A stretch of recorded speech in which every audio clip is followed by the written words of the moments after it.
welcome to Inside Influence, the show where we talk to B2B marketing insiders about what's working and what's not inside the world of influencer marketing. I'm your host, Lee Odden, CEO and co-founder of TopRank Marketing. And today, rounding out season 1 of Inside Influence, I am speaking with Tim Williams, CEO of B2B influencer marketing platform, Onalytica. Welcome, Tim. Thank you very much, Lee. Pleasure to be here. It's great to see you. So first, let's just jump right into it, I guess. Tell us a little bit about your role. You have a very unique role, I think, very active CEO, very active publicly CEO of Onalytica. And tell us a little bit about Onalytica itself. Great. So I'm the CEO of Onalytica. I'm Tim Williams. I've always been in social media, sort of marketing communication circles, and formerly in public affairs. So I've always helped build software that helps brands try and influence the influencers, who obviously then in turn influence the target audience or the end consumer. So that's been my passion. I spent 20 plus years doing helping brands communicate with their audience better, really.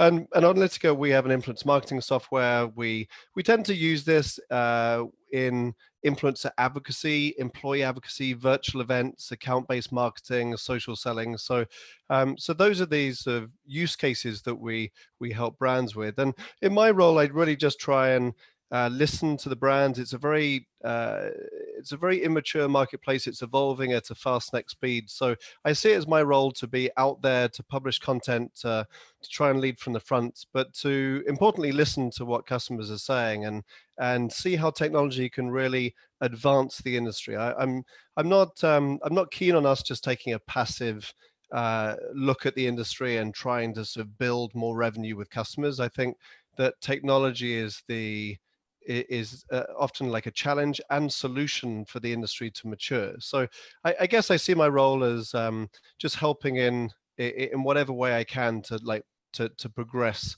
and really just help brands connect with influence communities to create inspiring content. Okay. Well, you do a great job at it, certainly. In fact, an example of that is the work that you and your team recently did in conducting a very comprehensive B2B influencer research study. And I'm curious, at a high level, how would you characterize, after having done that research with your team, what is the current state of B2B influencer marketing? Yeah, sure. Well, interestingly, it was off the back of the TopRank research report that we want, because as you know, and obviously TopRank are a great leading agency in the field and producing lots of research. And obviously, you and I talk about research or have done quite a lot over the past few years. So we've done some state of the industry stuff before with brands, but we really wanted to flip it to be able to give a 360 view on top of your research to people out there. And I think what was really interesting is that it confirmed a lot of the beliefs in your report, that the state of the industry is that influencers do give that third-party opinion. They do make a big difference if brands are partnering with them in the right way. It also showed up a lot of the gaps, a lot of the challenges for marketers on where the industry is going to head and what needs to happen for the influencers to feel like they've got a positive experience. So I thought it was really interesting. I was very encouraged by the results. The gaps, some of them do still surprise me with the way some marketers approach influence marketing. But I think that's just natural, because a lot of the people doing influence marketing now don't have influence marketing in their job description. It's right. Something that they're just inheriting and running pilot programs. So I just think it's a natural outcome of people experimenting. And I think there's the learning and the improving is really what we're seeing now. So what do you think the impact of COVID has been in terms of the state of influencer marketing for B2B? I mean, has it kind of minimized things? Has it improved things? Has it changed? Yeah, I think I think in April to May this year, I think a lot of influencers were extremely worried, especially the ones that were flying around the world, are getting paid a lot of money, probably not spending as much time with their family, but they were having a very lucrative, retainers or one-off gigs with brands. And I think that work obviously immediately dried up, and they had to repivot their proposition into virtual events. I've seen some influencers do that very successfully now. So I think it was a bit of a shock from April to May. I think in terms of the social media consumption and the influencer output on channels like LinkedIn and Twitter, we saw an increase in that social media activity and consumption.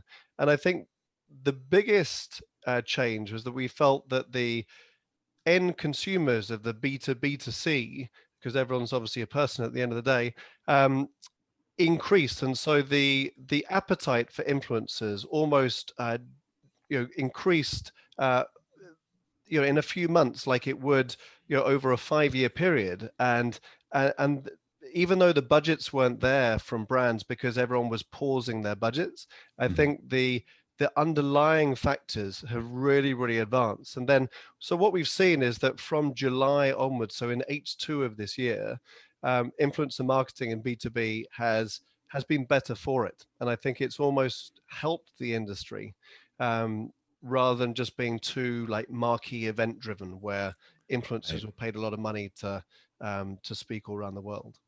Right. Well, I can say that I can support what you're saying in terms of activity on behalf of brands that are engaging with companies like mine. And we'll end up having our best year ever, actually, as a result. So But probably it not is. in April to June, or did you see? Because that was a weird quarter for, I think, for everybody. It was, but straight up influencer, engagement isn't the only thing we do. And so we had a small number of um, pivots, no attrition during that time. And so, I mean, I'm lucky to have it, we both have great teams, right? So that's part of it. But really the demand was, that comes as a result of listening. Like you say that you say a big part of your job is listening. Same for me, same for other key people, account facing people on my team. And as a result, they were able to pivot very, very quickly in a couple of different ways and reallocate resources. So it was actually pretty solid, surprisingly. So, Yeah, um, I think what we found is that the teams that were doing influence marketing as an always on, uh, kept that going, and almost there was an increased appetite and desire because it was a strategy which was embedded in in the organization.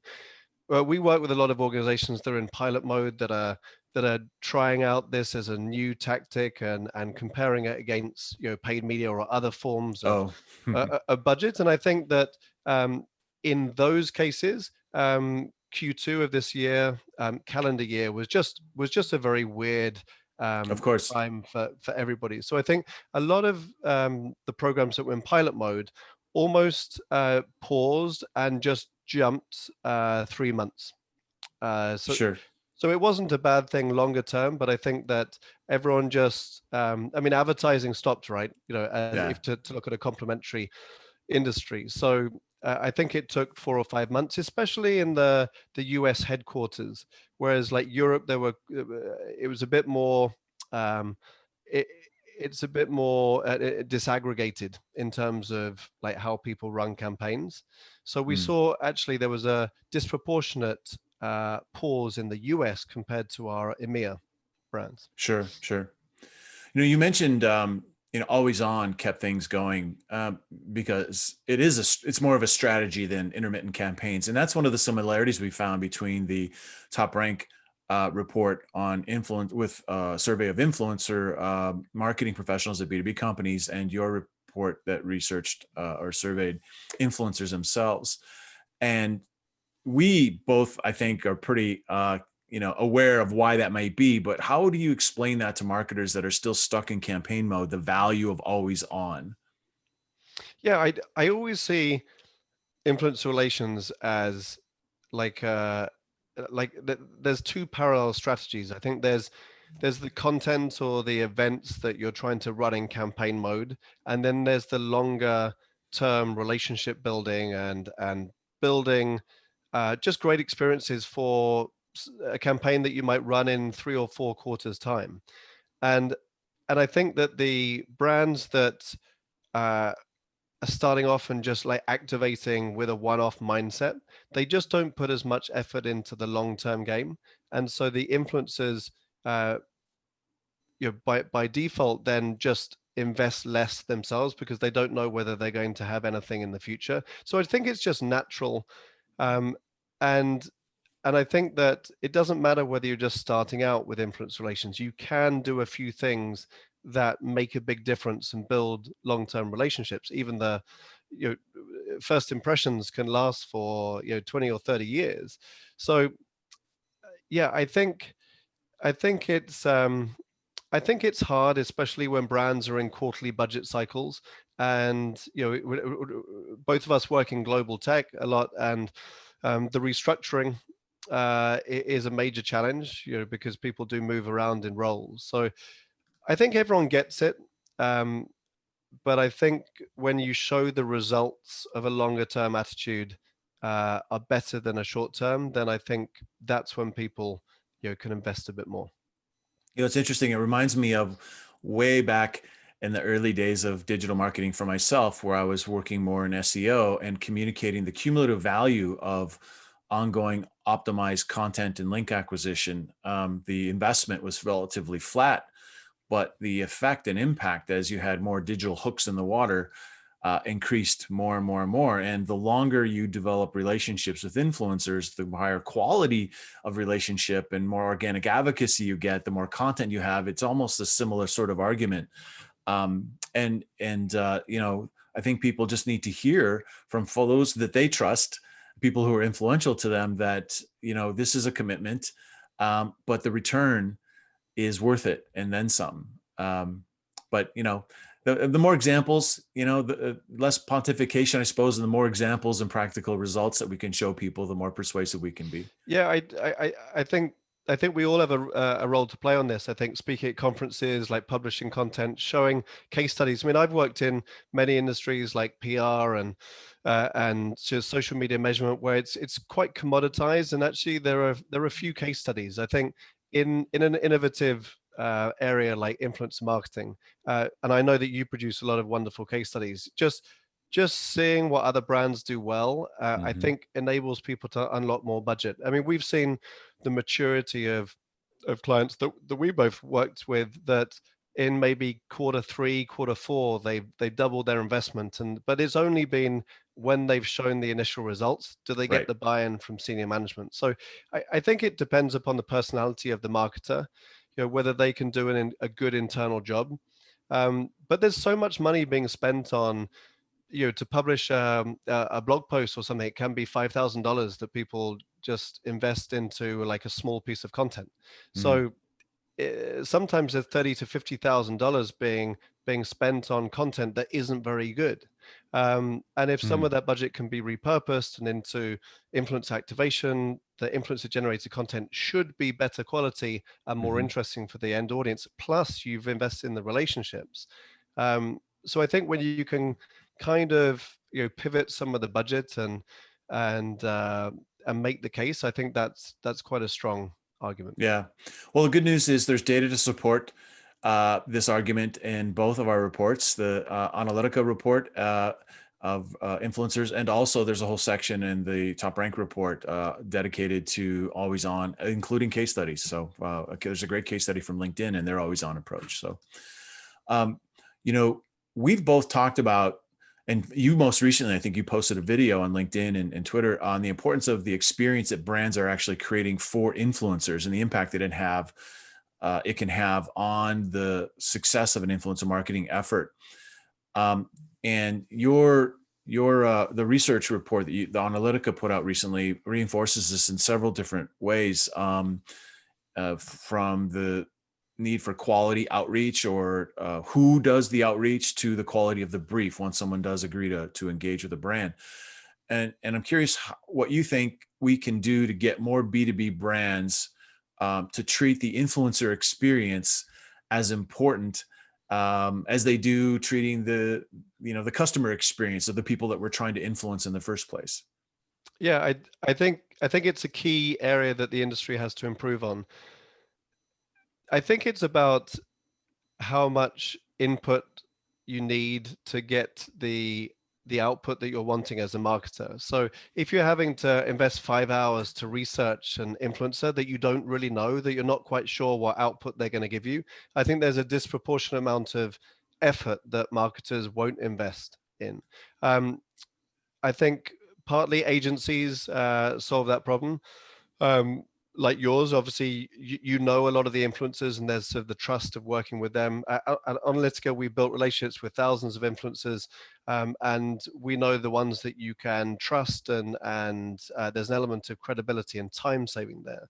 I think there's also the ability to get to know someone uh, within 10 or 15 minutes. And this is really a technology solution where if you know what books they're going to publish, what motivations they have, what days they like to work. I recall speaking to one influencer at Social Media Marketing World, and they told me on Monday I write my blog post, on Tuesday I do my research, on Wednesday I look after my kids, and on Thursday I do this. And I'm thinking, how can a brand approach that influencer and really know what makes them work without like hearing it directly from them? So I think it's a technology solution which we're trying to solve, where if we showcase profiles that show what really drives the passion and motivations of influencers, then brands can quite quickly say, oh, there's a great connection with what we're trying to do here. And they have the confidence to reach out. And it doesn't feel like this kind of uh, matchmaking dating where like no, where you don't have a clue what they're actually interested in. So I think it's just, agencies, technology. I think influencers also have to make it as easy as possible for people to get to know them and what they want. And I think if we all close the gap, then it's going to be it's going to translate into a better experience for the influencers. Yeah, definitely, and like you say, it's it's going to take some education, but certainly the payoff is good. Everyone wins from a great experience, especially the customers who are going to consume that content from the brand, and who are going to be inspired to make some decisions, maybe that they wouldn't have otherwise had those influencers not collaborated with the brand. Exactly. So someone once said to me, uh, why would I do influence marketing if I can just hit a button and get some paid media spend on that content? And Right. and I thought, I mean, obviously you and I will have some answers to that, but I thought that was interesting because that was the mindset of quite a few people that are maybe like producing some content that is doing quite well. They're achieving the results that they need to within the business. There's a good status quo. They don't have to do anything different. Maybe they're not like trying to drive the innovation, Mm. and they've got choices. I mean, they could jump on a call, get to know 10 people, create some wonderful influencer generated content, interactive experiences, deliver some great result, or they could produce the same content and put some advertising spend behind it. And and I thought that that was an interesting conundrum, interesting choice that they had, because influence marketing can seem like more work for marketers. Yeah. Well, yeah, it takes work to it takes work to move the needle. It takes work to inspire a marketplace. Exactly. So, I'm going to jump around a little bit because there's so many things I want to ask you. In fact, we could probably do two or three of these because I know you're a fountain of knowledge on this. Um, and we know that influencers or people that are influential are not limited to people out there publishing books and giving keynote presentations and that sort of thing. Employees are influential too, and you've been a great advocate for the idea of employee advocacy and its role as a function of influence. I'm wondering what you have or what you can share in terms of what opportunities there are for brands to be more effective at gauging both external experts as well as building the influence of their internal employees to achieve their marketing goals. Yeah, sure. I think this is where the real magic happens for us when we're talking about integrated advocacy. And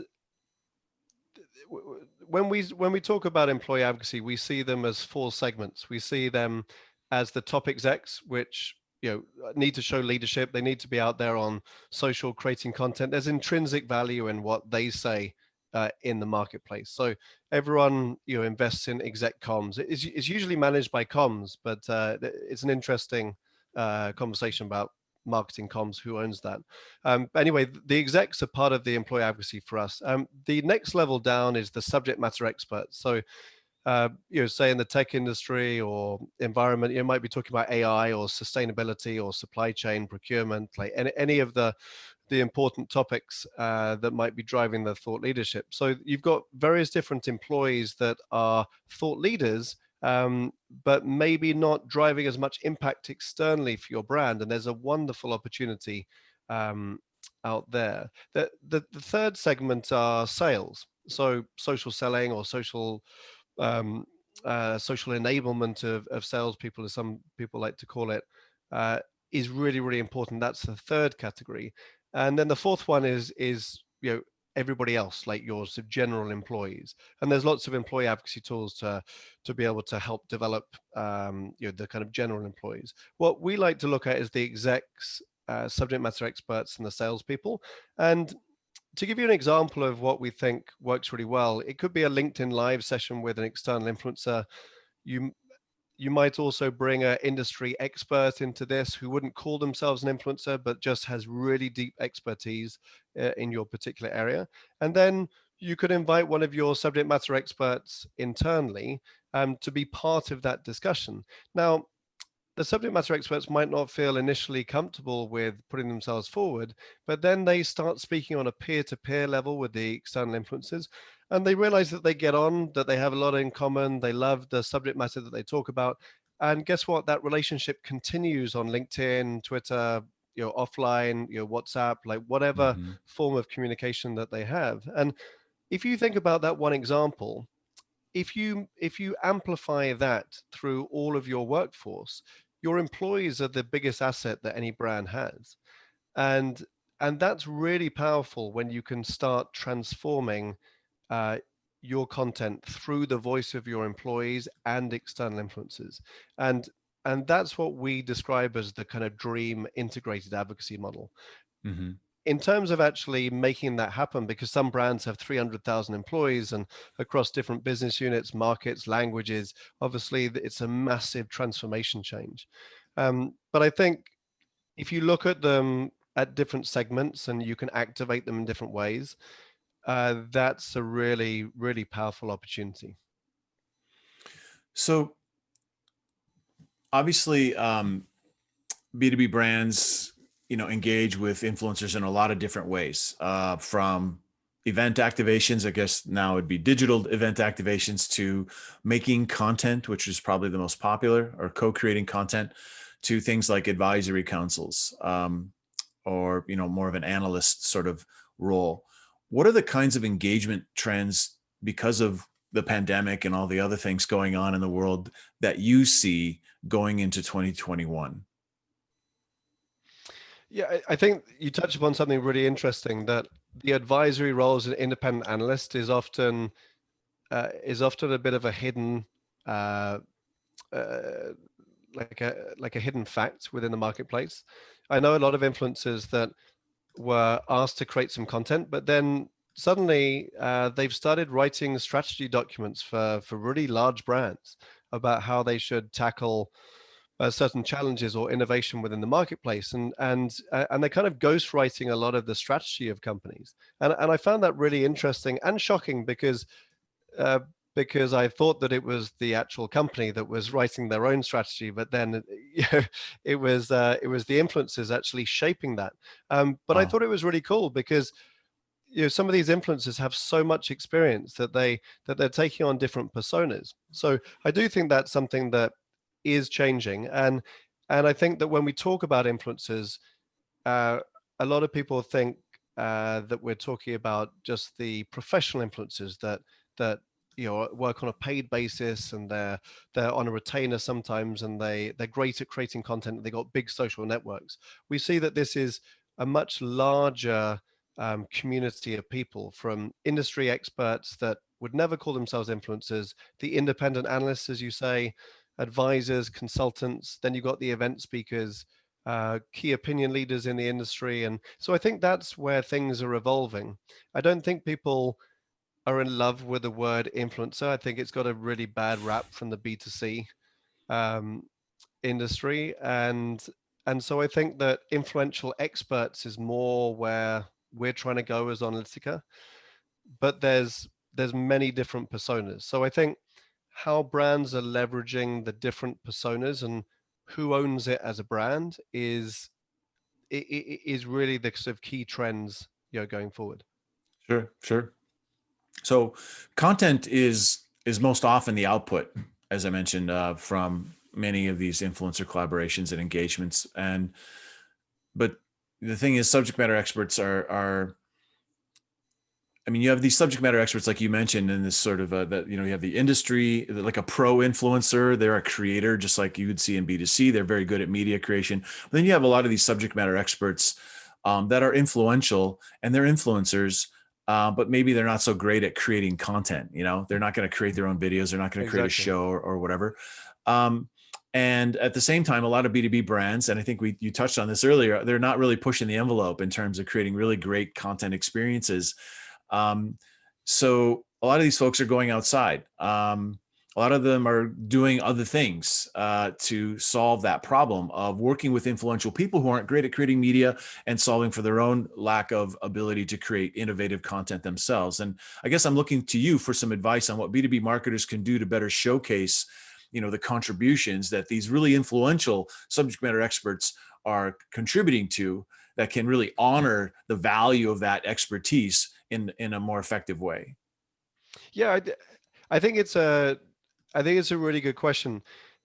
The some of the influencers are content creators that they're specialists at that. So actually having an influencer interview some of the subject matter experts is one way in which brands have leveraged that. Not enough, I don't think. And it's interesting who should interview each other, because you see both forms of that.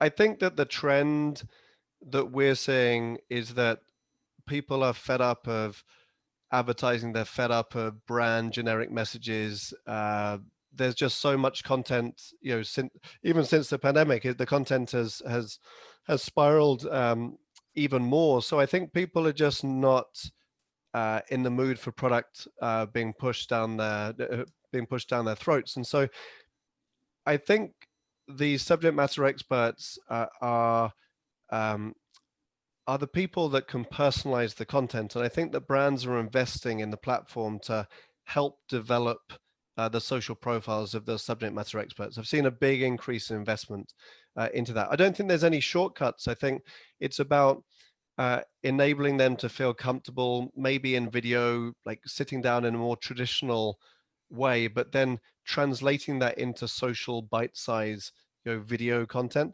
I know that you do a lot of interactive and visual content, and I think just so the subject matter experts have the expertise. They just don't know how to translate that into wonderful sort of social communication channels. I think that's the job of marketers and communications professionals, to be able to connect those two together. I don't see any magic wand. I mean, I don't know whether you've got any ideas on or what you see from TopRank point of view. Well, this is a problem we solve every day for companies. And, that was a great example you gave of where you have an industry influencer interview other subject matter experts. That's exactly what Tamara McCleary is doing as the host of the SAP Tech Unknown podcast. And it's been wildly successful for them. She interviews internal subject matter experts from the different business units, as well as outside industry experts. And it's a great show. It's a well-produced type of show, audio experience, if you will, not a typical back and forth between talking heads. But the key thing there is that you've got this celebrity in terms of B2B tech as one component, And that adds some interestingness, some flavor and charisma to a discussion that might otherwise not be as vibrant, Exactly. So that's a great suggestion. And some companies are doing that, not as many as should, but some companies are doing that. I think it's important that when a brand does make the effort to invest in high quality content from industry experts like that, or industry influencers, that if they can take that content and make something that those who helped make it, if they can make it good enough that they're proud to be a part of that, that's going to inspire them to want to make it even more successful. And that's part of the reason why some of the influencer content that we produce is interactive or very visually stunning in some way. It's meant to serve dual purposes. One, to be engaging to the end customer, prospect, if you will, or the community, so they want to read it. But the other thing is so that the influencers are proud to be a part of it. And it's something that, organically and legitimately inspires them to want to help make it more successful. Yeah, I completely agree with that, and obviously the end customer is what we're all working to try and Yeah. influence and impress. I think that the activation of subject matter experts it comes down to behavioral psychology of whether they want to develop their profiles, what their fears are, how to motivate them. I think what has changed is that a lot of top execs or subject matter experts traditionally speak to 20 people in a room, or 200 people, or 10,000 people in a marquee event. And now they're saying that they can actually speak to 20,000 people every week through social. And I think that takes a couple of examples to really get through, so they have that light bulb moment.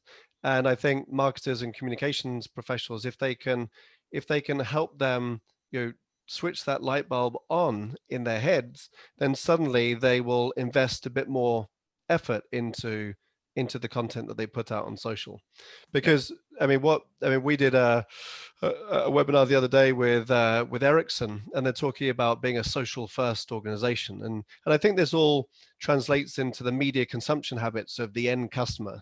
If they're starting at social, then it doesn't matter whether the video is created in a traditional atmosphere, where the subject matter experts are comfortable, but the way that it can be communicated is obviously social first, and the content has to be interesting. I mean, what you've said rings true. I had Brian McFadden from VMware, the chief technologist, on a LinkedIn Live that I did the other day, and he said, "You've got to create content that you'd want to watch yourself.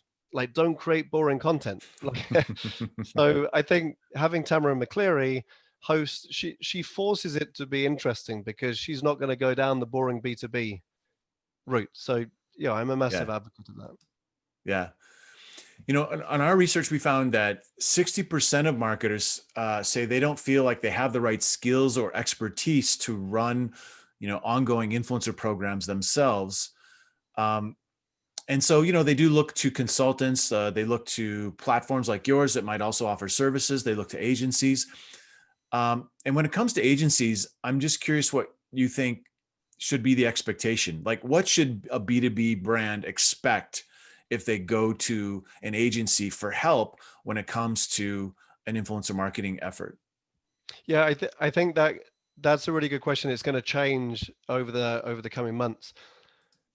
I think in terms of the skills, I mean, we've just launched a e-learning portal for influencer marketers to be able to help upskill people internally. I think that there's the great maturity in North American tech marketers for influence marketing, but it doesn't necessarily translate into the different countries in Europe, or the different business units outside of the central team.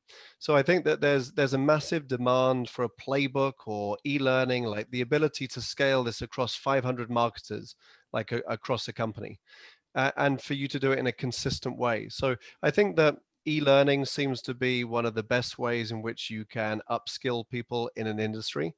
And it's the most scalable way, obviously, rather than us like individually coaching on a one-to-one or one to few or many basis. So I think e-learning has a place. I think in terms of what brands would expect from agencies, interestingly, when we did our research with the influencers, they wanted to hear directly from a subject matter expert rather than an agency or a marketer or a communications person. And we thought about the answer and why this would be the case. And actually, agencies have a really pivotal role to play because they get a fair deal for the brand and the influencer, and they know the influencer's strengths. But that might mean that the influencer is paid slightly less because the agency is doing a good job for their client, and has a lot of knowledge there. So I think that was interesting because some influencers have in the past been overpaid by brands who have not really known what the market value is. So agencies have a big role in I think brokering an agreement between your brands and influencers. And I think the strategy for what content to create and the messaging and just making everything happen. I think the management of influencers is often underestimated by brands. A lot of our new clients start and then they think, oh, I didn't realize it was, you had to manage the influencers as well. And so I think agencies naturally are a good place for people to go there. It's interesting. Your research showed that 72% of influencers will work for free. So there's not a compensation situation. It's actually a value exchange. And they think one of the roles that agencies play is to get influencers to do that work without compensation. How can we find the right people, create the right stories that inspire those influencers to want to collaborate with a brand for the value exchange of exposure or whatever it is, access to information or a relationship with the brand, as opposed to a more transactional sort of situation. A large percentage, or I would say the majority of influencer marketing in B2B is still in that organic space. Certainly there's more paid engagements happening, and that's increasing as there are more professional influencers who can do work worth paying for in the B2B space.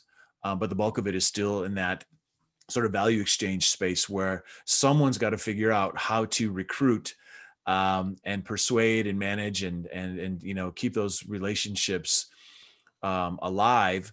And I think it's best if the relationship is between the brand and the influencer, but to get that started, it often takes a matchmaker, if you will. Exactly. Yeah. Yeah. What is some of the thing? Oh, go ahead.